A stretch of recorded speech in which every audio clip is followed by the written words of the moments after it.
Puji Tuhan, kita berjumpa kembali di dalam kasih dari Tuhan Yesus Kristus. Dan saya berdoa supaya semua dalam keadaan baik-baik, karena memang kita memerlukan kebaikan Tuhan.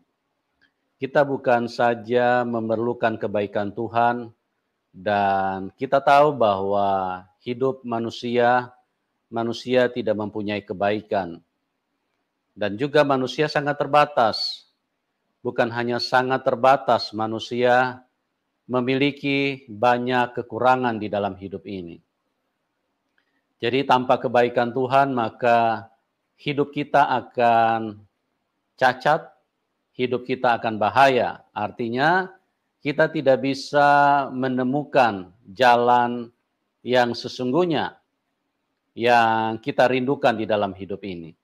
Jadi kebaikan Tuhanlah yang paling utama di dalam hidup kita, karena kalau kebaikan Tuhan hadir di dalam hidup kita, maka kita yang terutama kita bisa beroleh keselamatan.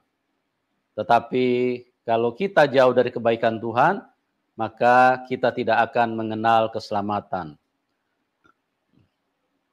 Di dalam hidup ini, seperti yang saya sering katakan bahwa ada dua kekuatan yang selalu hadir di dalam hidup manusia. Kekuatan pertama adalah kekuatan Tuhan, dan dia adalah pribadi yang baik. Dan kekuatan yang kedua adalah kekuatan setan, yang terus mengelilingi hidup manusia.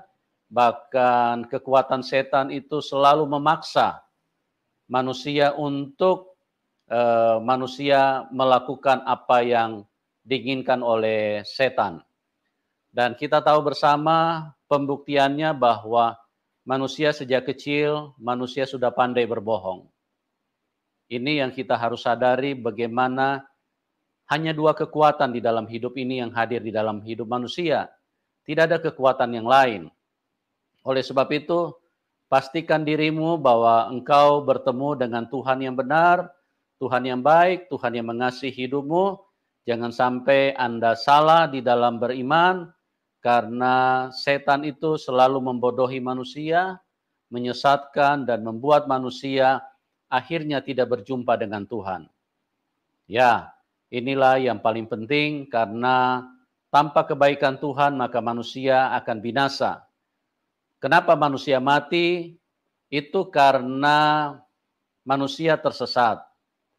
Dari Taman Eden, Tuhan sudah mengatakan, jangan makan buah itu, nanti kamu mati. Tapi setan datang menyesatkan manusia. Setan bilang makan saja. Nah, ini yang membuat manusia sampai saat ini, keluarga kita sudah banyak yang mati. Mungkin teman-teman punya keluarga juga sudah banyak yang mati. Mungkin ada yang baru mati beberapa hari yang lalu. Saya ingin beritahu kepada kita, itulah satu pembuktian bahwa dunia ini atau iblis itu menyesatkan manusia. Karena tidak menemukan lagi jalan kehidupan. Jadi kalau dibawa ke rumah sakit, tidak ada jalan kehidupan. Dokter hanya paling tinggi hanya bisa berkata, kita berserah kepada Tuhan. Kami sudah berbuat semaksimal mungkin.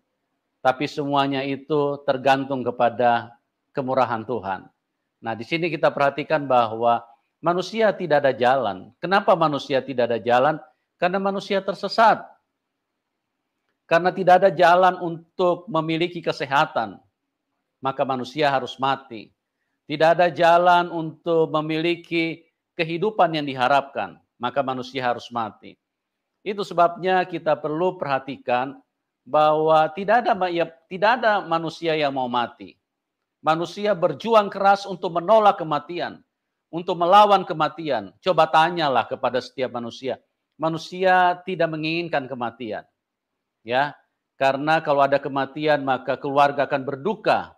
Bukan hanya berhari-hari, bisa berbulan-bulan, bahkan sampai tahunan. Karena apa? Karena itulah manusia terpisah dengan orang-orang yang dia kasihi. Nah, oleh sebab itu, maka saya ingin katakan kepada teman-teman, milikilah Tuhan, alamilah Tuhan, terimalah Tuhan, dan hiduplah bersama dengan Tuhan. Karena hanya Tuhan yang bisa memberikan kehidupan. Hanya Tuhan jalan kebenaran dan hidup. Tuhan Yesus berkata, akulah jalan kebenaran dan hidup. Tidak ada seorang pun yang dapat datang kepada Bapa kalau tidak melalui aku. Dan pada kesempatan ini kita akan kembali diberkati bagaimana seorang narasumber yang mengalami perjumpaan dengan Tuhan, sehingga apa yang dia rasakan itu ingin dibagikan kepada kita semua, di mana narasumber pada waktu itu sempat mengalami kelumpuhan, ya, dan bagaimana Tuhan Yesus menampakkan diri kepada beliau, dan akhirnya beliau disembuhkan dan bisa berjalan, dan sekarang dia meninggalkan imannya yang lama karena beliau adalah seorang yang antikris, artinya orang yang anti kepada Kristus, orang yang tidak percaya kepada Kristus, dan beliau dengan iman yang tidak percaya tapi Tuhan mengasihi. Nah, kita akan dengarkan kesaksiannya supaya ini bisa menguatkan kita semua dan juga bisa mencerahkan, bahkan menerangi kehidupan kita. Oke, kita sambut narasumber kita, Ibu Lila. Ya, Shalom selamat Ibu Lila. siang. Ya Pak. Shalom Ibu. Salam Pak. Ya, apa kabar Ibu Lila? Puji Tuhan Pak. Ya, suara saya jelas ya Ibu? Jelas Pak. Ya, luar biasa. Ibu Lila ini melihat Tuhan dengan mata terbuka. Terus kemudian mendengarkan suara yang audible. Itulah sebabnya saya katakan selalu Tuhan Yesus itu memberi bukti. Ya, dia bukan hanya ditulis di dalam buku, enggak. Tapi dia memberi bukti bahwa dia adalah Tuhan yang hidup. Di luar Tuhan Yesus tidak ada kehidupan. Untuk pembuktiannya, seluruh dunia mati semua manusia. Itu artinya manusia tidak menemukan kehidupan. Makanya Tuhan Yesus bilang, akulah jalan kebenaran dan hidup. Tidak ada seorang pun yang bisa datang kepada Bapa kecuali melalui aku. Ya, Tuhan Yesus jalan. Makanya jalan terbuka setelah Tuhan Yesus turun ke dalam dunia, dia buka jalan karena manusia tidak ada jalan. Mau ke surga pakai apa? Teman-teman, tidak ada jalan. Mau jalan tol tidak bisa. Mau pakai apa kita ke surga? Mau pakai pesawat? Nggak bisa. Ya, kalau sudah habis bahan bakar, pesawat harus cepat-cepat turun. Karena kalau tidak turun akan ditarik setan dan manusia mati semua di situ. Tapi Tuhan Yesus membuktikan bahwa 2000 tahun yang lalu dia terangkat ke surga. Disaksikan lebih dari 500 orang. Dan mata mereka menyaksikan langsung dia terangkat ke surga. Jalan terbuka. Jalan yang tadinya tertutup karena manusia mau naik pakai apa ke surga? Ya, tidak bisa manusia naik ke surga. Hanya Tuhan Yesuslah jalan kebenaran dan hidup. Itu sebabnya pada kesempatan ini kita akan dengarkan bagaimana kisah perjalanan daripada Ibu Lila. Oke Ibu, terima kasih Ibu sudah hadir di tengah-tengah kita. Dan Ibu bisa ceritakan bagaimana Tuhan Yesus menampakkan diri kepada Ibu dan berbicara kepada Ibu serta membuat kelumpuhannya disembuhkan. Dari kaki yang lumpuh tidak bisa berjalan, disembuhkan oleh Tuhan. Tentunya dimulai dari latar belakang dulu ya Bu. Ya, waktu dan tempat saya serahkan kepada Ibu Lila. Silakan Ibu. Ya, selamat siang Pak. Saya sudah mengganggu waktu luang Bapak sebentar. Nama saya Lila Lestari Brumilala. Saya nama bapak saya Sakura Milala dan juga nama ibu saya Nur Cahaya Delima Berubangun. Bapak saya berasal dari Desa Sarinembah, Kecamatan Munte. Ibu saya berasal dari Desa Batu Karang, Kecamatan Payung. Kami 5 bersaudara. Pertama, abang saya bernama Pendeta Surya Kencana Milala. Kedua, kakak saya masih Muslim bernama Sukma Ika Merdekawati. Ketiga, abang saya Roni Alpasera. Sekarang dia lagi posisi perbal, dialah anak nomor 3. Dia sekarang juga mengalami kelumpuhan, dia cacat Pak. Terus keempat, saya Lila Lestari Brumilala. Kelima, adik saya masih Muslim, Erikta Saputra Milala. Nah, jadi Pak, pertama dulu saya agama Muslim, saya tidak pernah lupa dengan sholat 5 waktu. Saya berumah tangga bersama dengan satu suku saya marga Tarigan. Saya lahiran anak saya ketiga beratnya 1,8 sampai di Bidan Epi Susanti Bintara 4. Saya lahiran sampai di sana saya ditolak, saya harus dikirim ke rumah sakit besar. Tapi karena perekonomian saya menurun, jadi saya minta tolong kepada bidan itu, tolong Kak, jangan bawa saya ke rumah sakit besar, saya tidak punya biaya, saya kalangan bawah. Sementara saya berumah tangga bersama marga Tarigan, saya mengalami KDRT dan juga saya dipoligami selama hampir 5 tahun baru ketahuan. Saya lahiran anak saya bernama sekarang Pani Sahara. Sampai saya di rumah sakit karena bidannya mungkin terenyuh melihat keluhan saya. Ibu jangan bilang ya, katanya. Saya lihat keseharian ibu bermasyarakat. Memang bidan itu tidak jauh dari rumah kontrakan saya. Saya dulu tinggal di kontrakan Haji Nikmah, Bintara 4. Dia dipanggil Eyang. Dia banyak sekali kontrakannya di situ, banyak yang tinggal orang Ambon, orang Batak, dan juga orang Karo, dan juga orang Betawi, dan juga orang Jawa dan Sunda. Tahu? Setelah itu dikasih ibu bidan itu saya obat satu di bawah lidah kita taruh, katanya sama saya. Saya di bawah lidah ditaruh obat penurun tensi.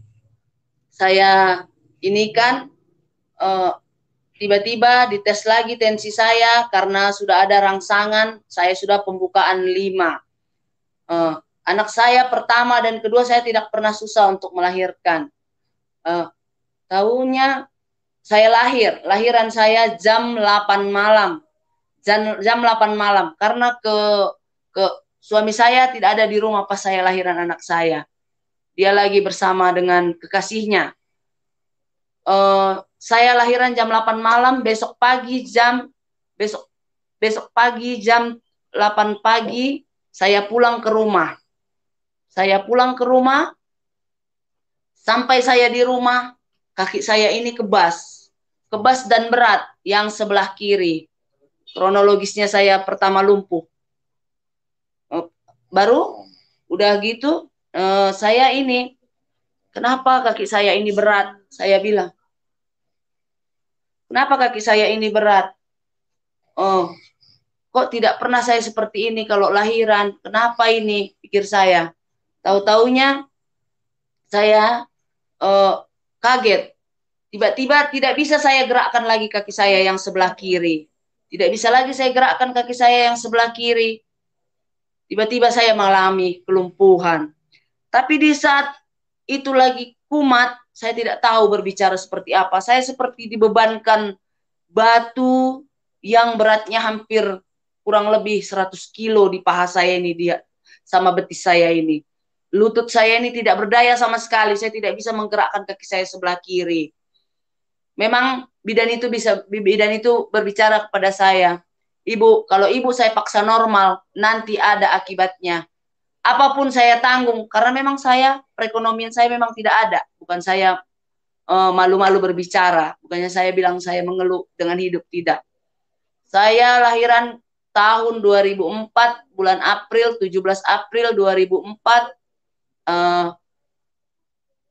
beratnya 1,8, beratnya 1,8. Saya dulu kalau tidak salah pembayaran saya di Rumah Sakit Bidan Epi Susanti Bintara kalau tidak 180, 220. Itu pun karena dia kasihan lihat saya. Tiba-tiba setelah sakit terus ini saya cuma mengeluh sama suami saya, sakit kali kakiku ini. Ya udah obatin. Sementara uang tidak dikasih. Dia pokoknya Seberapapun dia kasih itu harus cukup. Kalau masalah tidak cukup, ya itu kita berpikir kalau suami saya dulu kan.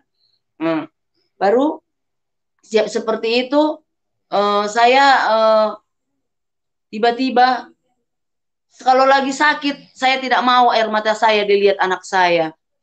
Setiap sakit kaki saya tidak bisa berbicara. Aduh, ya Allah, sembuhkan aku, ya Allah. Ya Allah, sembuhkan aku, ya Allah. Saya dari Muslim. Kan. Aduh, bagaimana ya Allah, ya Tuhanku, Muhammad Rasulullah, tolong saya.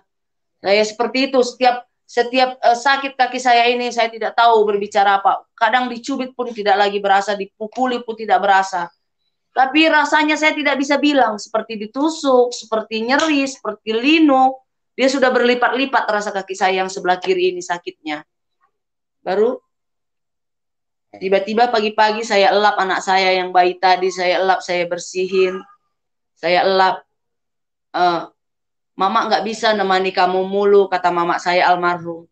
Mama saya kurang lebih baru hampir 5 bulan ini sudah berangkat ke Yerusalem baru. Jadi mama nggak bisa jagain kamu, kan kamu lihat bapak kamu pun di kampung harus dibantu. Mama juga harus bantu abang kamu, Roni Alpasera. Soalnya dia harus beli. Dia dulu abang saya ini masih pakai keteter. Jadi harus dibantu. Kadang dia kontrol, kata mama. Makanya mama ke Jakarta. Mama saya keahliannya bisa ngurut, bisa mengobati orang keseleo, bisa mengobati patah tulang. Saya seperti sudah minder. Saya siap saya bersih anak bayi saya. Kalau mama saya tidak bisa selalu menjaga saya karena memang terbentur dengan keadaan, dengan ekonomi, dengan keadaan. Sikon lah situasi dan kondisi. Jadi mama saya harus mencari sesuap nasi untuk dikirim ke Sarinemba ini karena bapak saya dulu sama abang saya Roni Alpasera di Sarinemba, mama saya di Jakarta mencari nafkah. Kalau ada rezekinya dia kirim untuk belanja keluarga saya. Sementara saya pun lumpuh, jadinya bapak saya dulu di kampung ini bersama-sama 3 orang, adikku Erik Tasaputra, abangku Roni Alpasera, dan juga bapakku almarhum. Baru tiba-tiba saya sudah bingung, saya sudah kalut, saya sudah minder dengan semua. Tiba-tiba saya masuk, ada kursi di rumah saya tinggi, jadi kita bisa masuk kepala. Saya di situ setiap sakit itu saya, ya Allah sembuhkan aku, ya Allah saya bilang. Tiba-tiba saya lihat cahaya, tiba-tiba saya melihat cahaya. Saya sudah sering dilayani oleh abang saya Surya Kencana, tapi itu tidak pernah masuk di akal saya. Jangan mau ini Kristen kita, kalau Kristen kita bisa kaya, bapak kita kaya. Bapak kita paling kaya katanya. Ah, tua ini ngomong apa sih? Kami kan masih di agama kami. Itu terus ini saya gitu. Tetap saya klaim, tetap saya tidak mau pindah agama di dalam hati pikiran saya. Jadi saya dikunjungi pun waktu saya baru-baru lumpuh, saya dikunjungi. Tetap saya tidak respon dengan gereja GKII Kalimalang, Stepati Ginting. Bapak Pendeta Stepati Ginting. Datang semua jemaat, kadang 8 orang, dia. Itulah saya dengar pertama, saya belum tahu saya buka Alkitab, itu saya dengar. Dia berdoa di rumah. Kami usir, kami tolak, kami tengking dalam nama Yesus katanya. Tetap tidak masuk di akal saya walaupun saya didoakan. Tapi maaf cakap, maaf sangat. Tapi dia kalau ke rumah bawa Indomie, bawa gula, biarinlah. Didoain juga, dibawain mie kok. Ada pikiran saya dulu nakal. Kan lumayan anak saya bisa minum teh, bisa makan mie ke anak saya. Ada begitu pikiran saya dulu. Jadi saya ada sempat dulu dikunjungi 3 kali. Tapi tetap tidak masuk di akal saya. Abang saya Surya Kencana pun datang bersama bibi saya Unjuk, yang sekarang tinggal di Priuk. Dia mempunyai perusahaan PT Gloria Gurki Persada. Itu pun dia datang melayani saya, tetap tidak masuk di akal saya. Dia datang suka membawa saya obat Nerobion dan Parmaton Formula. Itu saya minum. Setiap saya minum perasaan saya enak. Belum nanti 1 jam dia kumat lagi. Kumatnya saya tidak tahu seperti apa rasa kaki saya yang sebelah kiri ini. Dari paha saya, dari lutut, betis dan ini apa tapak kaki saya ini, telapak kaki saya. Sudah seperti itu, tiba-tiba saya masuk di bawah kursi. Saya, ya Allah, tolong saya, ya Allah, bagaimana ini anak saya tidak ada yang mengurus, ya Allah, ya Tuhanku. Saya bilang terus, saya terus berharap, tidak ada pikiran saya untuk tetap saya ingin tetap berserah gitu pada Allah lah. Tiba-tiba masuk saya ke kursi, saya melihat cahaya, seperti pelangi berbinar-binar, tapi dia muncul itu cahaya itu ke mata saya. Dia tertuju ke mata saya. Saya melihat ini, saya merinding sampai saat ini. Hah? Tuhannya orang Kristen? Hah? Tuhannya orang Kristen? Karena saya lihat setiap saya masuk atau saya lagi berjualan, saya lihat itu dibikin orang. Karena lokasi saya, lokasi orang Batak. Jadi setiap saya lihat itu, saya melihat di pangpangnya, di rumahnya, dibikinnya pakai ini, gambar Tuhan Yesus. Makanya saya bisa melihat, Tuhannya orang Kristen. Saya bilang, tiba-tiba saya mendengar suara. Saya belum tahu yang namanya membuka Alkitab. Tahun 2005, bulan 6, saya dibaptis. Kalau tidak bulan 8, bulan 9, saya dibaptis di GBI Mawar Saron. Tiba itu, saya mendengar suara menggema. Wahai anakku, bagi engkau yang berbeban berat, datanglah kepadaku. Maka segala bebanmu akan diringankan bila engkau di dalam Dia. Kalau tidak salah itu saya dengar. Saya sampai merinding. Kok suara kok begini? Kok suara begini? Suara begini kan. Tiba-tiba setelah saya mendengar suara itu, saya seperti, bisa dibilang saya seperti dibilang kayak orang mempunyai halusinasi tinggi. Setiap orang datang berkunjung lihat saya, tetap semangat ya Mama Ica, tetap semangat ya, nanti kamu sembuh, katanya. Tetap semangat. Kadang sisiran saya pun saya tidak mau, rambut saya dulu sebahu. Saya tidak pernah lagi mau sisiran rambut. Kalau muka saya tidak seperti orang sakit, segar. Tiba-tiba, tadi teh saya melihat Tuhannya orang Kristen teh. Dia berbicara teh. Kamu yang enggak aja, jangan gila lah gitu. Semua orang kayak udah membuli saya. Jangan gila lah kalau begitu, katanya. Saya tidak bohong, ada saya dengar. Pas dia mau nyanyi itu, saya mendengar gitu. Gitu Tuhannya orang Kristen ini tadi. Tapi saya tidak tahu. Jadi saya bilang, saya tadi mendengar gitu. Dia menyanyi, tapi saya tidak tahu apa yang dinyanyikannya. Tapi musiknya seperti itu. Saya bilang, kamu udah gila, besok saya nggak mau lagi datang ke rumah kamu. Kata sebelah saya orang Lampung, depan rumah saya orang Sunda. Baru dekat rumah saya ini kebanyakan orang Betawi. Di Bintara dulu, saya dulu tinggal di kontrakan Eyang Aji Nikmah. Seperti itu. Lalu selesai saya melihat Tuhannya orang Kristen, kedamaian itu saya rasakan. Saya dibilang saya bersaksi, saya belum mengerti apa bersaksi. Tapi setiap orang datang, saya sudah bilang, datang orang GKI, saya sudah melihat Tuhannya orang Kristen. Berarti kamu, itulah satu pendetanya berbicara, pendeta mudanya. Bawalah jiwa berapapun harganya. Dia bertelepon dengan Bapak Stefati Ginting, bawalah jiwa berapapun harganya. Itu saya dengar. Tapi saya tidak mengerti itu apa maksudnya, saya belum tahu. Baru siap seperti itu, damai saya rasa. Walaupun suami saya pulang, walaupun suami saya pulang kadang di sininya merah, saya tidak pernah bertanya, kenapa itu? Rasa penasaran saya sudah hilang.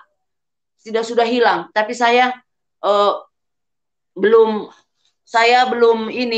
memang belum sepenuhnya ingin ikut Tuhan Yesus, tapi tetap saya ini damai. Setiap saya bersaksi, hati saya damai, walaupun anak saya cengeng, tetap saya timang.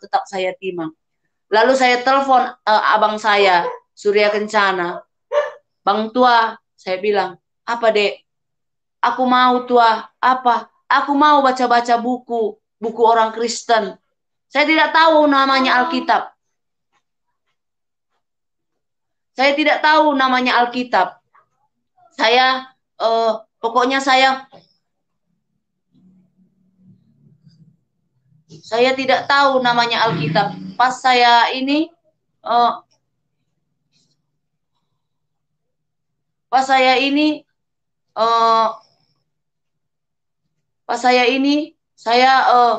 saya mau baca-baca. Saya mau baca-baca bukunya orang Kristen. Saya bilang kepada abang saya, Surya Kencana. Datang dia berbicara kepada saya. Besok saya datang, Dek. Tenang, Dek. Dia sambil menangis berbicara seperti itu.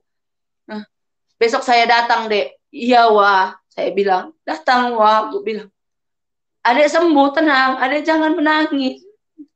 Tenang, Adek jangan menangis. Iya, Wah. Saya mau baca buku orang Kristen.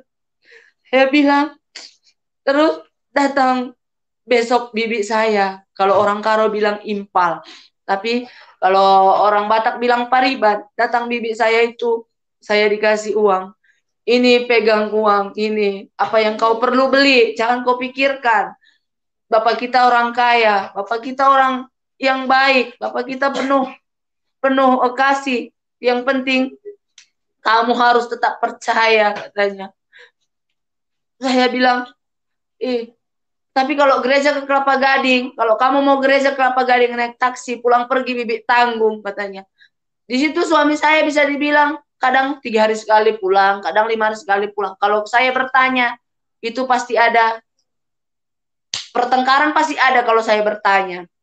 Tapi setelah saya melihat cahaya itu, hati saya damai.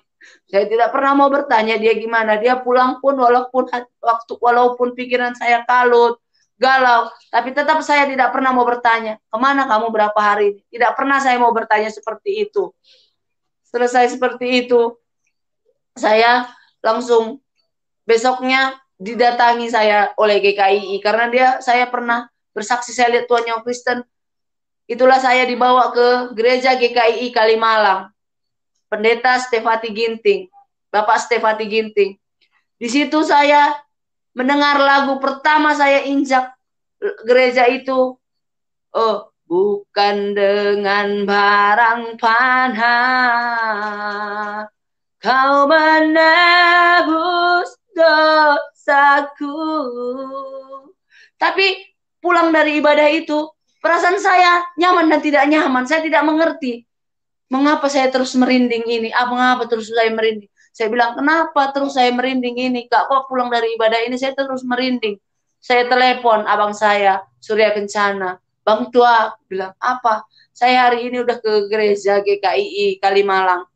Tapi saya tidak nyaman, saya tidak tahu kok saya merinding terus, ku bilang. Ya udah, stop taksi. Saya ditatah-tatah, jalan pun saya ngesot-ngesot. Jadi belum pun sampai di tempat ibadah, baju saya ini udah kadang kotor karena saya jalan harus ngesot-ngesot sambil gendong bayi. Sambil saya bawa anak saya 2, bernama Lisa Hera Veronica dan juga Anggreni Mila Dewi.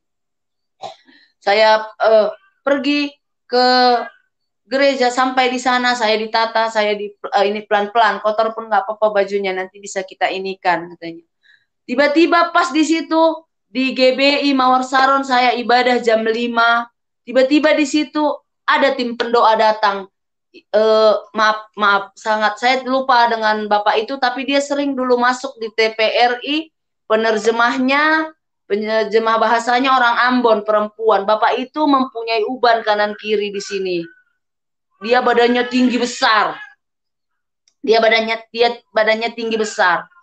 Dia bilang, bagi engkau yang berbeban berat silahkan datang ke depan, katanya. Langsung saya ngesot ke depan. Saya ngesot ke depan, saya didoakan. Puji Tuhan, kaki saya bisa saya gerakkan, tapi belum memang sepenuhnya sempurna. Selesai di situ, saya ini langsung, siapa ingin hidup baru? Siapa ingin hidup baru, katanya. Saya langsung angkat tangan. Saya belum tahu itu tapi memang damai hati saya. Apapun seperti dibilang kalau orang dunia bilang kayak seperti kena hipnotis. Tapi damai. Siapa mau hidup baru? Saya mau. Langsung saya dibaptis selam. Saya dibaptis selam tahun 2005. Tahun 2005 bulan 8, kalau tidak 8 bulan 9 tahun 2005. Buku baptisan saya pun ada sampai sekarang, saya simpan di rumah. Baru siap dari situ, tetap saya masih bodoh. Kadang jalan saya 2 langkah, tek, katanya bodoh lagi, duduk lagi saya. Tetap saya jalan 2 langkah, bodoh lagi, bodoh lagi. Terus saya nyanyikan yang seperti itu sambil saya nyuci baju.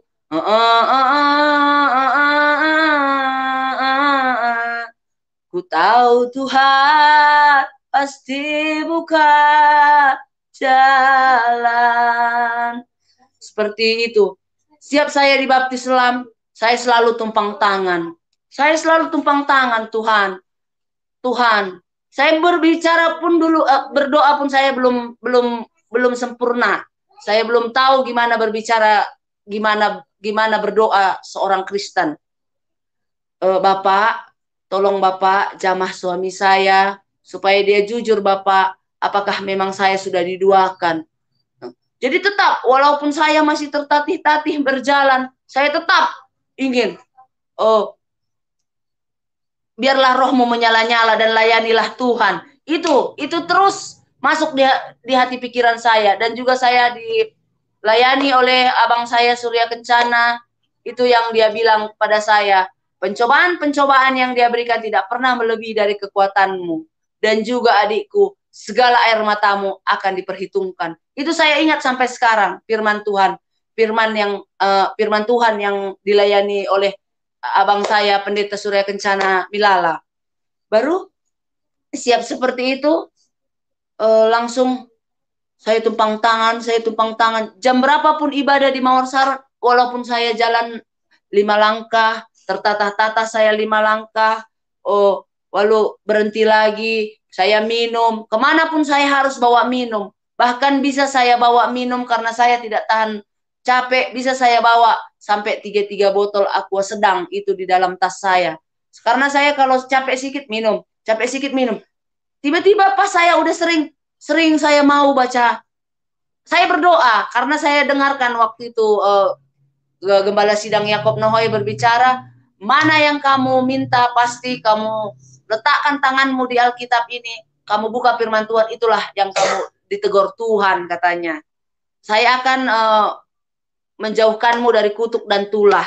Itu saya dengar dari firman yang sering saya baca. Saya sering baca dari pokoknya apa yang saya mau itu. Walaupun saya belum mengerti sesungguhnya apa arti Alkitab. Jadi sekarang ya puji Tuhan, kami sudah dimenangkan. Kami sudah dimenangkan di dalam kami keluarga ini 5 orang kami. Anak bapak saya, kami 5 orang, kami sudah memenangkan 3 orang. Tapi kami akan berusaha selalu akan membawa jiwa damai bersama Tuhan, damai. Walaupun banyak pencobaan yang datang, kita tidak pernah terpuruk. Walaupun banyak pencobaan yang datang, kita tidak pernah bisa jatuh. Itu kesaksian dari saya, Pak. Kalau memang ada yang kurang bisa saya tambahi sedikit, Pak. Ya, Bu, luar biasa ya. Bagaimana Tuhan Yesus telah menyatakan kuasa kepada Ibu Lila yang tadinya tidak percaya kepada Tuhan Yesus. Makanya saya katakan firman Tuhan Yesus itu luar biasa. Amin. Jadi dari firman-Nya membuktikan bahwa dia adalah kebenaran. Matius 11 ayat 28, marilah kamu yang letih lesu dan berbeban berat, karena aku akan memberikan kelegaan kepadamu. Ini firman. Kenapa? Perkataannya sempurna. Marilah kamu yang letih lesu dan berbeban berat. Amin. Nah, kita melihat bahwa Ibu Lila ini bukan orang yang percaya kepada Tuhan Yesus. Jadi kasih Tuhan itu untuk semua manusia. Kalau firman Tuhan Yesus misalnya begini, marilah kamu orang-orang Kristen, karena aku akan memberikan kelegaan kepadamu. Nah, saya tidak percaya kalau dia itu Tuhan. Karena apa? Karena dia tuh cuma Tuhan satu kelompok. Kalau dia Tuhan yang benar, itu firman-Nya juga benar. Misalnya Matius 11 ayat 28. Marilah kamu yang letih lesu dan berbeban berat. Jadi tidak ada perkecualian. Luar biasa kan firman Tuhan? Amin, Sempurna. amin, amin. Luar biasa. Jadi dia tidak pandang latar belakangmu, engkau punya kepercayaan apa. Bahkan engkau tidak percaya Tuhan pun, ateis pun tetap disayang Tuhan. Karena firman itu untuk semua manusia.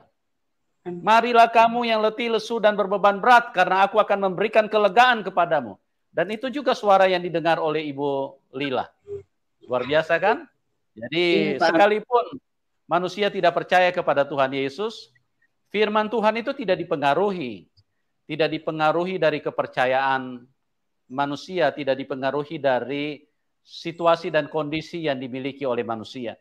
Dia kasih. Dia Allah yang mengasihi, dia Allah yang baik. Dan kasihnya tidak bisa berubah oleh karena responmu. Kasihnya tidak bisa dipengaruhi oleh karena sikapmu. Ibu Lila ini sudah banyak kali kakak kandungnya, abang kandungnya, yaitu Pak Surya Kencana yang lebih dahulu bertobat, terima Tuhan Yesus, yang lebih dahulu murtad, ya, jadi murtadin. Nah, bagaimana dia mengalami kasih Tuhan? Pak Surya Kencana ini terus memberikan masukan supaya adiknya, keluarganya pun ikut percaya kepada Tuhan Yesus. Nah, beliau bersikeras, dia tidak mau, dia tetap tidak yakin kepada apa yang disampaikan oleh Bapak Surya Kencana. Dan yang luar biasanya, Tuhan Yesus sendiri yang datang dan menyembuhkan beliau, berbicara, dan Ibu Lila melihat dengan langsung. Ya, kenapa Ibu Lila bisa melihat Tuhan Yesus? Karena dia Tuhan yang hidup. Ya, dia bukan Tuhan yang mati. Dia hidup. Makanya di luar Tuhan Yesus tidak ada kehidupan. Karena apa? Lihatlah manusia semua terbaring di dalam kubur. Manusia tinggal menunggu waktu, antri, semuanya antri untuk menuju kepada kematian. Dan itulah kenyataannya bahwa dia Allah yang hidup. Nah, di dalam Yohanes 8 ayat 44 jelas di situ bahwa iblis adalah pembunuh manusia sejak semula. Jadi iblislah yang membunuh manusia dari sehari ke sehari, dari detik ke sedetik. Ada ribuan manusia yang mati setiap hari. Iblis ini memang kejam dan iblis ini keji, jahat sekali. Makanya kalau manusia menjadi jahat itu berarti iblis sedang mengikat hidup mereka, iblis sedang menguasai hidup mereka, iblis sedang membuat manusia menjadi sama seperti setan. Nah, oleh sebab itu kita bersyukur 2000 tahun yang lalu Tuhan Yesus datang untuk memberikan kehidupan di dalam kita. Makanya Tuhan Yesus, dia mati cuma 3 hari untuk melakukan penebusan. Dia bangkit, dia kalahkan maut. Karena tidak ada satu manusia pun yang bisa keluar dari kuburan. Sekalipun sekelas Musa, nabi besar. Sekalipun sekelas Abraham, tidak bisa. Daud, tidak ada yang bisa keluar dari kuburan. Hanya Tuhan Yesus, karena dia apa? Dia adalah Allah yang hidup. Dia bukan hanya dia bukan manusia seperti yang dipahami oleh banyak orang, ya. Dia Allah yang hidup. Dia Tuhan itu sendiri. Nah, yang luar biasa ini dinyatakan kepada semua orang, dan Ibu Lila adalah salah seorang yang mengalami kuasa kasih Tuhan, ya. Akulah jalan kebenaran dan hidup, tidak ada seorang pun yang dapat datang kepada Bapa kecuali melalui aku. Ibu Lila, pada kesempatan ini, jadi bagaimana, mohon maaf ini saya tanyakan yang sifatnya pribadi, bagaimana rumah tangga Ibu? Apa sudah bercerai dengan suami pertama? Apa dengan suami sebelumnya? Kan suami... Ya Pak, maaf ya Pak. Saya sudah bercerai dengan... Ya. Iya Pak. Saya sudah bercerai dengan suami saya pertama Pak, yang Marga Tarigan. Oh. Ya. Jadi suami Ibu yang sebelumnya, yang suami pertama itu itu adalah dari satu iman dengan ibu pada waktu lalu. Satu iman, Pak. Tapi walaupun dia Muslim, dia juga makan daging babi, Pak. Iya. Oh, begitu ya. Iya. Oke. Jadi sama-sama Muslim ya ceritanya dulu ya. Iya, Pak. Kami ketemu di Jakarta, Pak. Pendidikan saya SD di SD Srengseng 02 Jakarta Barat. Dan juga saya SMP di SMP 207 Jakarta Barat, Meruya Ilir. Iya. SMA saya di SMA Kelapa II, Pak. Kelapa II Wetan. Iya. Berarti yang duluan Iya. Berarti yang duluan murtad itu adalah abang kandung dari ibu ya? Bapak Surya Kencana. Abang kandung saya. Bapak Surya Kencana Wilala. Ya. Nah, itu pada waktu ibu ditawarin untuk ikut Tuhan Yesus sama abang ini, kenapa ibu tidak mau langsung terima pada waktu itu? Apa pertimbangan ibu? Saya remeh aja gitu, Pak. Remeh aja gitu. Sering dia berkata begini. Tetap saya anggap remeh terus gitu, Pak. Maaf. Bukannya saya ini ya, Pak. Maaf. Iya, Pak. Iya, seperti itu memang dulu. Ibaratnya agamaku lah, agamamu. Aku tetap bawa agamaku gitu. Itu dulu di dalam saya, Pak.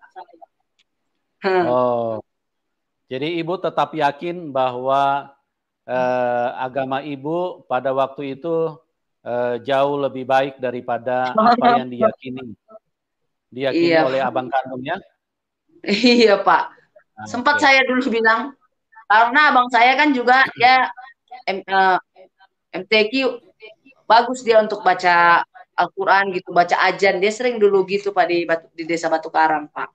Jadi saya pikir abang saya ini udah lari pikirannya. Begitu pikiran saya dulu, Pak. Dulu pemikiran ibu bahwa abang ini sudah kafir ya, sudah murtad ya? Iya, Pak. Kayaknya perasaan saya gitu. Kalau saya bilang gitu, kalau Muslim bilang tidak, kalau sudah tidak satu akidah kan, kalau kita meninggal pun nggak ada lagi dia di situ pun udah bisa.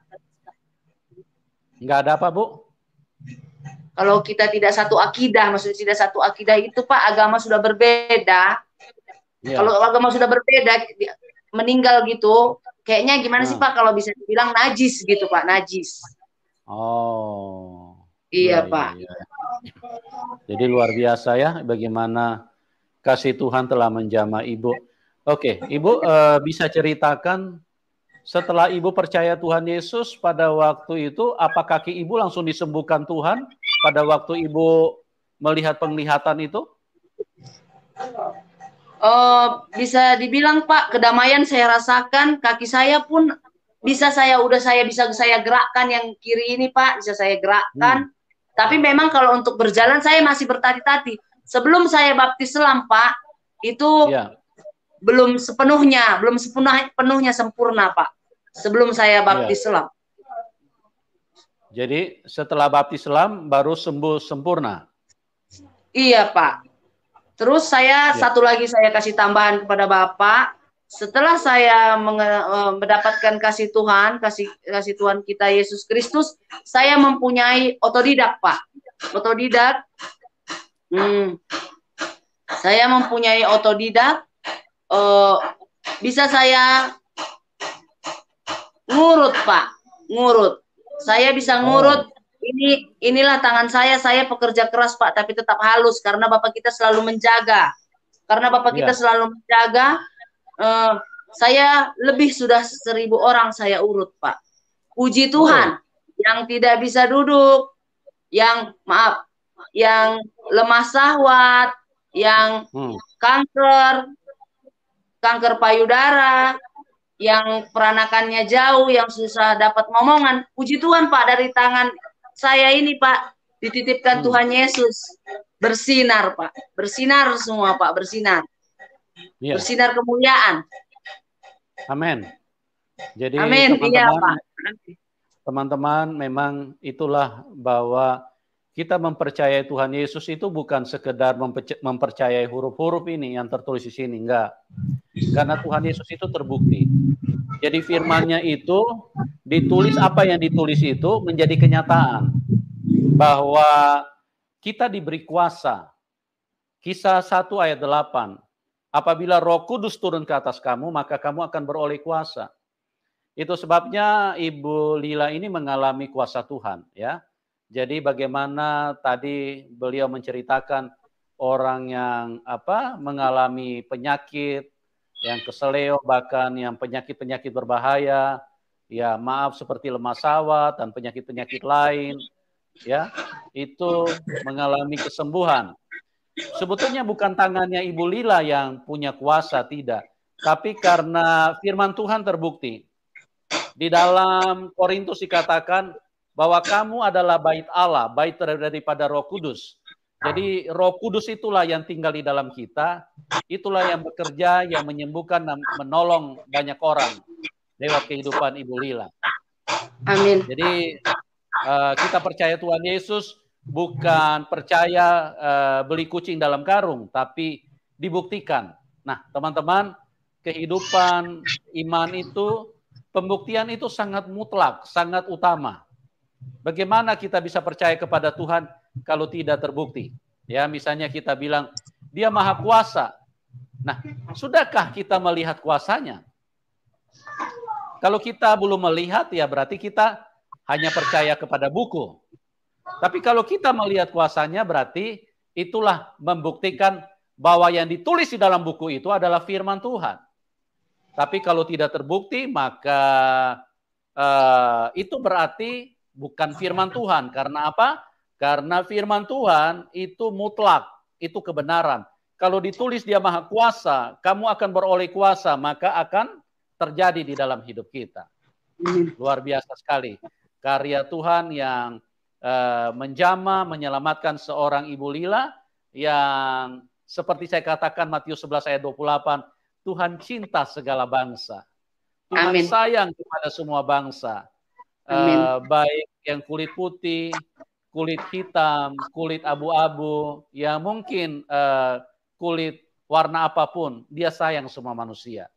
Jadi Tuhan bilang sekali lagi, marilah kamu yang letih lesu dan berbeban berat, karena aku akan memberikan kelegaan kepadamu. Tidak ada yang bisa berkata seperti ini kecuali Tuhan. Kecuali Tuhan Yesus. Karena apa? Karena yang pertama, Dia mengasihi semua manusia.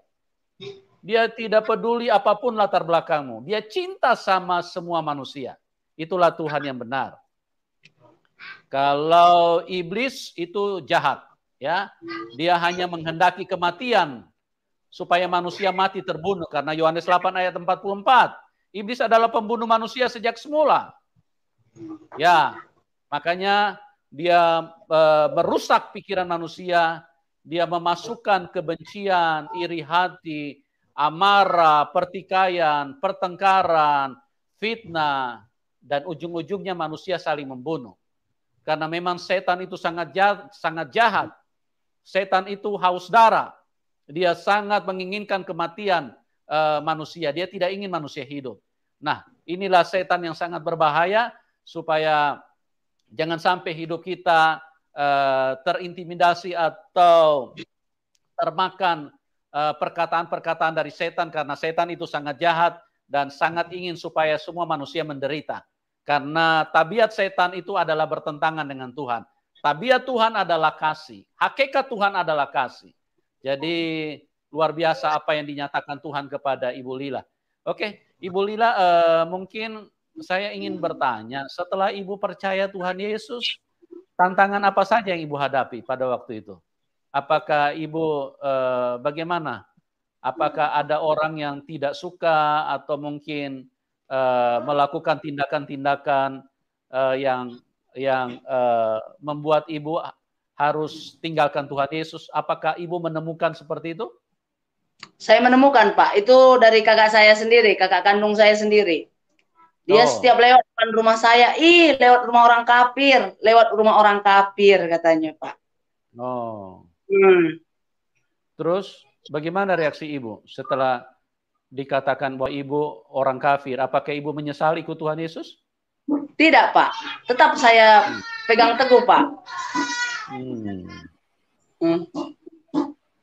Ya, kakak yang menghina itu sekarang sudah percaya Tuhan Yesus apa belum, Bu? Belum, Pak. Oh ya, jadi itu masih merupakan istilahnya sarapan setiap hari ya, kalau lewat di depan rumah ibu. Iya, Pak. Dulu waktu saya masih tinggal di Bintara, Pak, di kontrakannya Eyang Haji Nikmah. Iya, pasti. Iya, dia lewat pakai sepeda. Dulu kan belum pala musim kali motor, Pak. Jadi pakai sepeda dia jualan baju keliling. Iya, lewat rumah orang kafir gitu. Oh. Terus apa lagi tantangannya, Bu, selain dari kakak itu? Satu, Pak, kayak dijauhi lah, Pak, dijauhi keluarga gitu. Kadang kalau kita datang gitu, perasaannya kita kayak mau minta aja gitu, Pak. Padahal saya tidak pernah mau mengeluh, Pak. Saya di poligami hampir 5 tahun pun saya tidak pernah mengeluh, Pak. Saya maaf cakap, Pak. Saya cacat ini, Pak. Ini 8 jahitan, ini 7 jahitan, ini. Jadi setiap datang abang saya atau kakak saya atau ibu saya, kalau dia datang dilihatnya mata saya memar atau bibir saya bengkak atau apa. Kenapa itu, Nak? Jatuh. Kenapa itu, Nak? Kepleset. Saya tidak pernah mau terbuka karena pikiran saya tetap saya pegang rumah tangga saya. Iya, Pak. Iya, ya. Jadi waktu ibu percaya Tuhan Yesus itu, ibu masih dengan suami pertama apa bagaimana? Masih, Pak. Tetap kami berjalan dengan suami pertama, Pak. Tapi dia memang sudah jujur, Pak. Saya sudah mendoakan, tapi saya akan berubah. Jadi saya tetap memaafkan, Pak. Saya tetap memaafkan. Tapi dia tidak bilang dia sudah menikah, Pak. Tahun 2009, bapak saya meninggal, Pak. Tahun 2005, bapak saya meninggal, Pak. Bulan 9. 2005, bulan 9, tanggal 9 atau tanggal 11 itu, Pak, bapak saya meninggal. Jadi, pas saya dulu, Pak, sempat dipindahkannya ke Cilodong, Pak. Ke Cilodong. Disitulah bisa dibilang, maaf cakap, Pak, disitulah seperti rumah garapan, Pak. Di situ banyak orang kumpul kebo, banyak orang yang bersuami 3, banyak istri yang bersuami, banyak suami yang beristri 5, begitu, Pak. Pokoknya lokasinya lokasi berbahaya lah, Pak, di situ, di Cilodong, Pak. Itu saya dulu di Haji Bonin, Pak, di Haji Bonin. Saya ibadah di GBI Simpangan Depok. Jadi saya kadang tidak mempunyai rupiah, Pak. Saya berjalan dari lapangan BDB, katanya lapangan BDB sampai Simpangan Depok saya berjalan, Pak. Saya tuntun anak saya, Pak. Yeah. Jadi pas meninggal bapak saya 2005 bulan 9, dia datang ke rumah. Saya sudah mimpi malamnya. Memang Pak, entah memang saya dikasihkan Tuhan indera, tambahan saya tidak mengerti, Pak. Bisa saya, yang belum terjadi bisa tergambar di mata saya sampai sekarang ini, Pak. Misalnya entah anak saya lah mau tabrakan gitu kan, Pak. Tetap saya berbicara, "Nakku, kalau sekolah hati-hati ya. Ada orang yang ditabrak.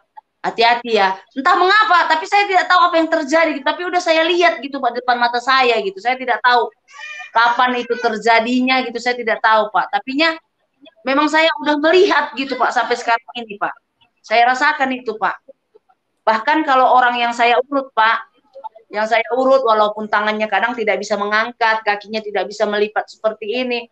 Kalau dia sudah agak lumayan di badannya, Pak, udah agak lapangan katanya di badannya gitu, udah agak segar di badannya. Di badan saya ini pun terasa, Pak. Jadi kadang orang suka bilang, "Punya apa?" katanya. "Jangan-jangan kamu punya, entah nenek kamu ngikutin kamu." Saya demi Tuhan, aku bilang, saya tidak pernah kenal dengan dukun. Saya bilang, saya tidak pernah kenal dengan roro hitam. Saya tidak pernah. Saya cuma berharap pada Tuhan saya, aku bilang. Saya percaya, aku bilang.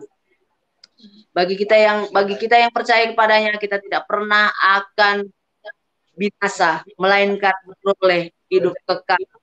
Juga Pak, satu Amin. lagi Pak, aku Iya. klaim firman Tuhan segala-galanya Pak. Segala air matamu telah aku perhitungkan. Itu Pak, itu rema, itulah firman yang benar-benar yang saya klaim benar-benar di hati saya Pak, di hati dan pikiran Amin. saya. Itu saya imani Pak. Dan juga satu Pak, pencobaan-pencobaan yang dia berikan tidak pernah melebihi dari kekuatan saya Pak. 1 Korintus 10 ayat 13. Iya Pak, itu mungkin ayatnya mungkin saya masih agak-agak ini Pak. Tapi itu memang yang pertama saya memang mengena di hati saya itu Pak. Pencobaan-pencobaan yang dia berikan tidak pernah melebihi dari kekuatan saya. Dan juga semua air matamu telah aku perhitungkan. Itu Pak yang merema di hati pikiran saya Pak. Itu saya imani, saya klaim. Haleluya. Iya Pak.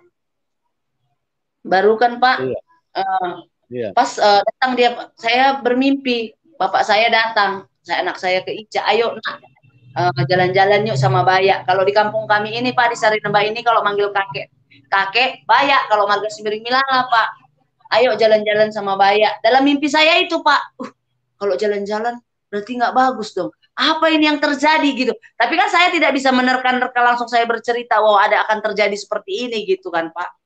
Terus taunya datang mantan suami saya ke rumah. Ayo kamu ke Bintara. Kenapa? Sekarang abang Surya disuruh pulang sama kakak Ika. Kenapa? Mama katanya. Kalau mama itu mertua laki-laki Pak. Kalau orang Karo bilang, mama sakit keras katanya. Dia berbohong Pak. Dia tidak bilang sama saya bahwa bapak saya sudah meninggal gitu Pak. Langsung cepat kita bikin cerita. Itu pun kaki saya udah dibilang sempurna belum Pak. Soalnya kalau saya capek dikit gitu masih tertatah-tatah sedikit-sedikit gitu Pak. Namanya aku paling tidak kurang lebih 1 bulan lah saya baru sembuh dari kelumpuhan itu Pak. Itu pun saya udah bersyukur sangat gitu. Puji Tuhan lah gitu Pak. Kadang maaf cakap waktu saya belum bisa berjalan, saya mau ke toilet gitu Pak, buang air kecil. Kadang sudah berceceran Pak. Maaf cakap ya Pak ya.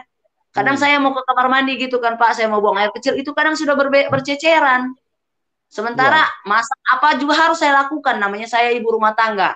Jadi harus saya lakukan gitu Pak. Kalau tanggung jawab sebagai istri saya tetap selalu lakukan Pak. Baru siap seperti itu Pak sampai di Bintara. Mana kakakku? Ku bilang sama abang ipar. Abang saya namanya Srianto. Dia aslinya dari Lampung, Jawa Lampung. Suami kakak saya Sukma Ika Merdekawati. Sampai itu, kakakmu udah ke bandara katanya. Terus mana abang tua? Saya bilang, mana Bang Surya Kencana? Aku bilang, dia juga udah ke bandara. Apa sih yang terjadi nih? Aku bilang gitu. Apa yang terjadi nih? Aku bilang, kan bapak udah nggak ada dek. Katanya, saya teriak. Apa? Aku bilang, langsung Pak kaki saya berat. Saya langsung kaki saya berat. Tuhan Yesus tolong aku Tuhan. Firman-Mu berkata Tuhan, sekali aku percaya kepada Engkau, Kau tidak pernah mempermalukan. Tuhan, tolong aku Tuhan. Langsung Pak, dalam detik itu juga saya tidak mempunyai uang Pak. Mantan suami saya cuma mengasih saya 150.000 Pak. Sementara kita dulu pesawat Adam Air, kalau nggak salah dulu Pak tahun 2005, disitulah meninggalnya Gubernur Medan yang di dekat Pajak Sore Pak. Di situ yang dia meninggal pas dia mau entah dia mau berangkat ke Jakarta atau dia landas dari Jakarta mau turun ke Polonia, itu juga saya masih kurang ingat Pak. Tapi kejadiannya 2005 itu Pak. Bilang saya cuma bisa kasih kamu 150.000. Kalau kamu mau pulang cuma itu uang saya tidak punya uang katanya. Dalam detik itu Pak saya berdoa, Tuhan, tolong Tuhan, saya ingin lihat bapak saya terakhir kali Tuhan, saya bilang. Tapi orang ini tetap bilang enggak belum meninggal dek, masih sekarat di rumah sakit gitu, karena dia takut saya lumpuh kembali gitu Pak. Baru langsung 5 menit itulah saya ditelepon bibi saya Unjuk, itu yang mempunyai PT Gloria Gurki Persada, datang nakku ke bandara, rental mobil dulu langsung ke bandara. Berapa orang kalian pulang? Udah bibi beli tiket, bibi tunggu pokoknya tiket udah bibi beli, kamu langsung datang ke bandara Soekarno Hatta, dari situ kamu berangkat, tanya Pak. Makanya saya bisa ketemu almarhum bapak saya, dan juga saya Pak pulang dari, memang banyak Pak, walaupun banyak pencobaan, walaupun banyak beban, saya tetap tidak seperti cepat putus asa, Pak. Kalau dulu saya cepat putus asa. Ya Allah ya Tuhanku, saya udah jalanin sholat 5 waktu, kok terus salah aja. Kok saya udah jalanin seperti ini, kok saya terus ada kesalahan. Saya seperti itu dulu, Pak. Jadi pikiran saya bisa dibilang tidak, tapi tetap saya selalu sedikit gitu kan yang saya lakukan, tetap saya kayak gak ada hasil, saya rasa gitu. Kok saya udah menjalankan katanya jadi baik, nggak boleh begini, nggak boleh begini. Tetap kok saya nggak pernah lupa dengan ini, tetap kok ada terus yang saya terima ada, ya Allah ya Tuhanku, terus-terusan Muhammad Rasulullah, cobaan tindih-tindih, begitu terus saya Pak kalau dulu Pak. Tapi semenjak saya kenal salib Pak, setelah saya mengenal Kristus, walaupun banyak pencobaan Pak, saya tetap tidak pernah terpuruk Pak. Saya selalu, Tuhan, kuatkan aku. Tuhan, pegang aku. Tuhan, semua di bawah kakimu Tuhan. Semua di bawah kakimu Tuhan. Itu saya terus Pak berdoa Pak. Terus, Amen. Jadi saya berdoa Pak. Saya berdoa, Tuhan, ajar mulut lidah saya berbicara. Saya ingin meninggikan Engkau. Saya ingin memuliakan Engkau. Ajar saya untuk bisa belajar berdoa. Ajar saya supaya bisa mengucapkan kata bersyukur. Ajar saya supaya saya bisa mengucapkan berserah. Seperti itu Pak. Pokoknya saya seluruh hidup saya ini Pak saya serahkan kepada Tuhan Pak. Sampai bapak saya meninggal 10 hari Pak. Mantan suami saya tidak pernah menanya kabar, 2005 bulan 12 saya datang ke Jakarta. Itulah saya bilang, kejujuran perlu lagi sama saya. Tapi saya tetap mau bersamamu, ku bilang. Tetap kita mau satu atap, ku bilang. Tapi dengan satu syarat, ku bilang. Di saat saya tidak sanggup, saya akan pergi lahan-lahan, ku bilang. Keluar dari atap rumah ini, ku bilang gitu. Jadi, dia seperti itu, Pak. Kadang, mana sih, Pak, kalau kita ganti, kadang satu malam di sini, satu malam di sana, satu malam di sini. Gimana sih kalau hati wanita yang tersakiti, Pak? Tapi keluarga saya ini tetap tidak tahu, Pak. Tetap tidak tahu semua saya sudah dipoligami. Walaupun banyak orang yang cuap-cuap, kamu mesra di depan orang, tapi suamimu udah begini lagi, begini. Tetap, abang saya pun bertanya, abang saya Surya, kamu seperti ini, Dek? Tidak, Bang. Omongan orang apa sih yang nggak ada, Bang? Orang mungkin sirik dengan peromantisan rumah tangga kami. Tetap saya pegang itu dulu, Pak. Walaupun saya sudah jadi Kristen, memang saya masih ada berbohongnya. Karena saya tetap ingin dia selalu satu sampai selamanya. Itu memang saya klaim memang di hati saya, Pak. Tapi kadang kita berbuat kebaikan ini selalu salah, Pak. Jadi kita kadang ada ininya, Pak. Ada bosannya gitu, Pak.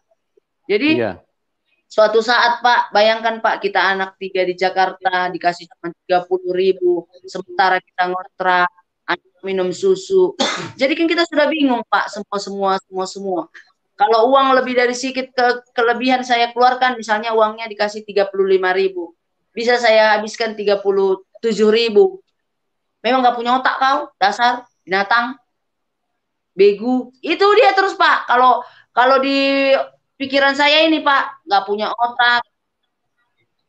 Pokoknya ngomong kotor-kotor itu selalu itu Pak. Itu sering itu di dalam keseharian rumah tangga kami Pak. Walaupun saya sudah Kristen itu sering Pak di dalam keseharian rumah tangga saya. Jadi saya coba Pak, mungkin saya salah memang, saya pinjam uang orang 5 juta, saya jalankan Pak ke supir-supir mikrolet 30A. Disitulah saya terjun ke lapangan Pak. Disitulah ekonomi saya mulai sedikit-sedikit bangkit. Disitu juga saya dituduh selingkuh Pak. Nah, jadi ku bilang gini, ku bilang hampir 5 tahun kamu berumah tangga, saya ngobrol sama si Anu salah, tapi di depan mata saya kamu lewat dengan istri kamu perasaan tidak kenal dengan saya, aku bilang, apalah artinya, aku bilang, ngapain lagi kita sambung rumah tangga kita, aku bilang, kita berumah tangga seperti kita di atas kapal, aku bilang, tapi tujuanku kalau aku bilang, tapi walaupun tinggi omaknya, walaupun gimana pun ombaknya, tetap saya punya pegangan, aku bilang, tapi tetap aja saya salah, aku bilang. Yang terbaik, kita kumpulkan keluarga masing-masing. Kita pisah, aku bilang. Iya, Pak. Selesai dari situ, Pak. Saya hampir 6 tahun single parent, Pak. Saya berumah tangga lagi bersama Marga Gultom, Pak. Marga Gultom, Erwin Trinop Gultom, sekarang pun dia sudah almarhum, Pak. Saya mempunyai anak tiga, Pak. Karisna Eliakim, Genino, dan juga Efrin Hezer. Siap dari situ, Pak. Efrin Hezer berumur 4 bulan setengah dia meninggal, Pak. Dia sudah diambil lagi sama sakit gigi, Pak. Iya, Pak. Suami kedua, Bu. Iya, Pak. Dia sakit gigi, Pak. Dia sakit gigi. Anak saya yang kecil bernama Efrin Hezer yang sekarang berumur 5 tahun 3 bulan. Tetap saya, pokoknya apapun saya lakukan dulu saya tinggal di Sarinembah ini, Pak. Di Sarinembah, Kecamatan Munte. Jadi kemanapun saya bawa beko, Pak. Kemanapun saya gendong belakang. Kadang saya ke ladang bawa anak 3, ya. Gimana lah, Pak, kalau kita wanita single parent, baik pun di mata orang tetap jahat kan, Pak. Di mata keluarga pun kalau kita tidak ada, tetapnya kita kadang dikucilkan. Tapi tetap saya berserah, Pak. Bahkan saya bisa dibilang, Pak, perjalanan saya, kalau kita dari Bintara, Pak, dari Bintara ke Simpang Rawadas itu, Pak, saya jalan ibadah di GPDI di Sarinembah ini ya, Pak. GPDI Eklesia Sigamanik Sarinembah. Saya berjalan, saya bawa anak saya Efrin Hezer. Tiba-tiba, Pak, di situ saya terpuruk lagi, Pak. Umur anak saya hampir 4 tahun setengah, single parent, Pak. Rumah saya banjir, Pak. Rumah saya banjir. Rumah saya banjir di Sarinembah ini, Pak. Rumah saya dindingnya bambu, Pak. Di Sarinembah ini rumah saya banjir berkisar kurang lebih 3 bulan setengah, Pak. 3 bulan setengah. Saya tanya abang saya Surya, bagaimana, Bang? Dia tidak meresponi karena memang dia perekonomiannya pun lagi memang pas-pasan karena dia sambil kuliah, Pak. Namanya kehidupan di Jakarta juga dia sambil kuliah teologi, ya kan. Jadi saya tidak bisa memaksakan. Di situ, Pak, saya terpuruk, Pak. Saya bisa dibilang, aduh Tuhan, kok begini terus Tuhan? Selalu ada pencobaan Tuhan. Jadi saya dibilang berontak, iya, Pak. Dibilang kayak berontak saya. Kok begini terus Tuhan? Saya udah puasa, kok begini terus Tuhan? Saya bilang. Tapi walaupun saya seperti itu, Pak, tetapi tetap saya tidak terpuruk, tetap saya kayak orang kuat gitu, Pak. Walau di mana-mana saya bisa senyum. Banjir pun rumah saya 3 bulan setengah saya tetap tersenyum. Saya ada nanam jagung, Pak. Saya lahannya lahan abang saya Surya Kencana. Saya dikasih lahan, jagung saya berkisar 8 kilo. Saya dulu ditinggalkan suami saya almarhum, utang berkisar hampir 36 juta, Pak. Sedikit demi sedikit tercicil saya. Tiba-tiba, Pak, saya ketemu, itulah mungkin karena saya lagi terpuruk, Pak. Saya di Batu Karang, di rumah adik mama saya. Karena saya lihat juga kehidupan perekonomian mama saya di bawah, jadi saya nggak mau lagi ngerepotin. Saya tinggalkan rumah saya Sarinembah, saya ke desa Batu Karang, Pak. Di sana saya suka bantuin saya bernama Nuraini Bangun, jualan nasi, saya bantuin bersama kakak saya Eni Rosalinda Tarigan. Jadi di situ saya mendapat jodoh lagi, Pak. Iya. Saya mendapat jodoh lagi. Iya, saat Pak. Saat ini sudah suami yang ketiga ya, Bu? Iya, Pak. Saya mendapat jodoh lagi, Pak. Bernama Andrianta Bangun, Pak. Andrianta Bangun. Saya sudah mempunyai 1 orang putra, Pak. Umur putra saya berkisar 5 bulan, Pak. Iya. Berarti iya, Ibu menikahnya baru ya dengan ini suami yang ketiga ini? Iya, baru, Pak. Iya. Iya, luar Pak. biasa ya, itulah karya Tuhan di dalam kehidupan daripada Ibu Lila, dan Tuhan Yesus adalah Immanuel, Tuhan yang menyertai kita. Sekalipun banyak pergumulan, Tuhan Yesus tetap setia. Tuhan Yesus tetap bersama-sama dengan kita. Yang penting kita sebagai orang yang sudah diselamatkan, sudah percaya kepada Tuhan Yesus, jangan sampai kendor, jangan sampai mundur. Karena apa? Karena iblis akan terus menyerang kita supaya kita mundur. Ya, iblis menginginkan supaya kita mundur dan tidak mengikut Tuhan Yesus lagi. Ya, puji Tuhan. Nah, Ibu pada kesempatan ini singkat saja, kira-kira pesan apa yang Ibu bisa berikan kepada teman-teman yang belum kenal Tuhan, ya, supaya mereka juga bisa mengalami hal yang sama seperti apa yang terjadi di dalam kehidupan Ibu? Singkat saja, Bu. Silakan.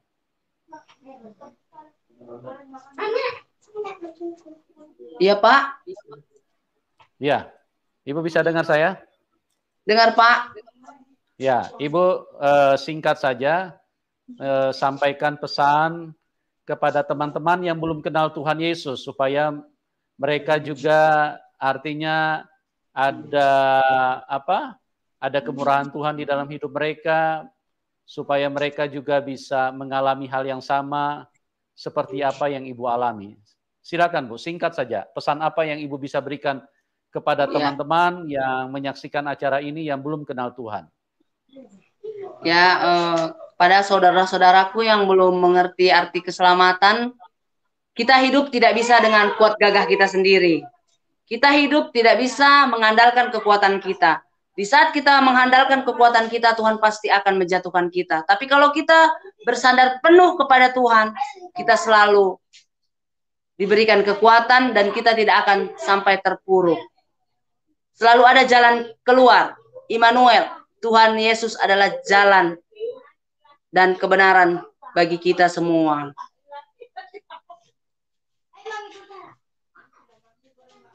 Ya, luar biasa. Ya, jadi bagaimana Tuhan Yesus menyatakan kemurahannya, kebaikannya kepada Ibu Lila, dan saya berdoa supaya apa yang dibagikan oleh Ibu Lila bisa menjadi berkat, bisa mencerahkan dan juga menguatkan orang yang percaya kepada Tuhan Yesus, karena Dia Tuhan Immanuel, Dia tidak pernah meninggalkan kita, dan Dia adalah Tuhan yang baik, yang sayang kepada semua manusia.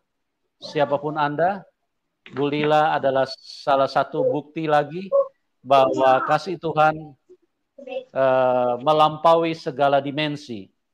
Ya, jadi Tuhan tidak memandang, oh, kau kan tidak percaya sama saya, tidak perlu saya sembuhkan kau. Tuhan Yesus tidak seperti itu. Setiap kali Dia melihat orang menderita, asal manusia mau buka hati, maka Tuhan Yesus akan datang dan menyembuhkannya. Dan itulah yang terjadi di dalam kehidupan, bagaimana kuasa Tuhan dinyatakan di dalam kehidupan kita manusia. Semua bangsa, siapapun Anda, semua suku, semua disayang Tuhan. Jadi tidak ada perkecualian. Tuhan tidak beda-bedakan, oh kau ini orang Israel ya, maka aku lebih sayang kau ini daripada bangsa-bangsa lain. Tidak. Kalau seperti itu berarti dia bukan Tuhan. Karena dia cuma cinta satu negara. Tapi Tuhan mengasihi semua manusia. Karena apa? Karena kita semua ciptaan Dia. Bagaimana kok Tuhan pilih-pilih? Ya. Jadi penjelasan untuk tentang hakikat Tuhan sangat mudah untuk kita pahami. Dia cinta semua bangsa. Dia sayang semua. Siapapun Dia mengasihi. Bahkan Dia mengajarkan kepada kita, kalau kamu ditampar pipi kanan, kasih juga pipi kirimu. Artinya apa? Karena di dalam Dia ada damai. Artinya apa? Di dalam Dia ada kebaikan. Dia tidak pernah mengajarkan dendam, iri hati, benci, atau marah-marah. Kalau kamu ditampar pipi kanan, hantam kepalanya. Biar pecahkan saja kepalanya. Tumpahkan darahnya. Ya, Tuhan Yesus tidak seperti itu. Oleh sebab itu, kiranya apa yang dibagikan oleh Ibu Lila bisa menjadi berkat, bisa menguatkan kita semua, dan kita bisa mengalami Tuhan dan kita bisa pulang ke surga karena Tuhan Yesus sayang kepada kita semua. Dan bagi teman-teman yang diberkati, jangan lupa dukung Ibu Lila, nomor rekeningnya nanti kami taruh di layar deskripsi.